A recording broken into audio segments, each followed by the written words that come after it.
Alibaini kuwa umbo la hilali lilisababisha maji kuvuta mashua ndani ya hilali hiyo, ambapo mashua ilibaki na kuelea taratibu. Mahali pa sasa hapakuendana na matokeo ya jaribio hilo. Kwa hivyo, Ron aliamua kuchunguza eneo lililo juu ya umbo la mashua. Eneo hilo lilikuwa katika mtiririko wa matope unaosonga. Kwa hivyo, alifuata mtiririko huo juu ya mlima. Takriban maili 1.5 juu, alipata umbo la hilali la milima. Aliona kwamba mtiririko wa matope ulianzia hapa juu.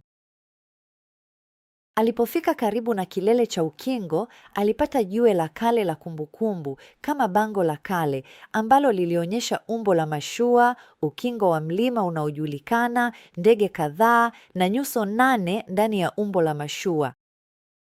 Ni wazi hii ilikuwa inarejelea meli ya Nuhu na manusura wake 8.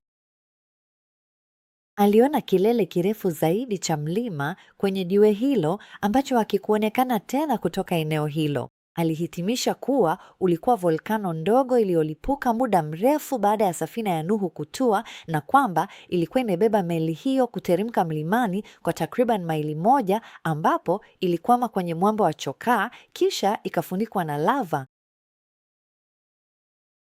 Lava hiyo kisha iliifunika meli kama kifuniko cha kuhifadhia vitu vya kale.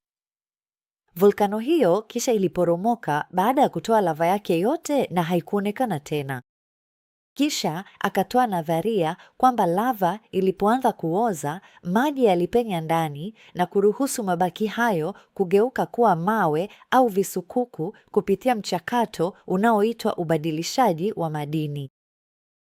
Molekuli kwa molekuli zingesomba kutoka kwenye mabaki na kubadilishwa na molekuli kutoka kwa vitu na dutu zilizo juu yake.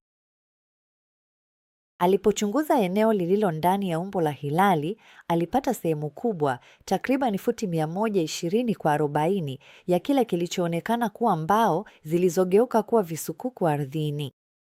Aliamini hii kuwa sehemu ya chini ya meli, mahali pa asili pa kutua.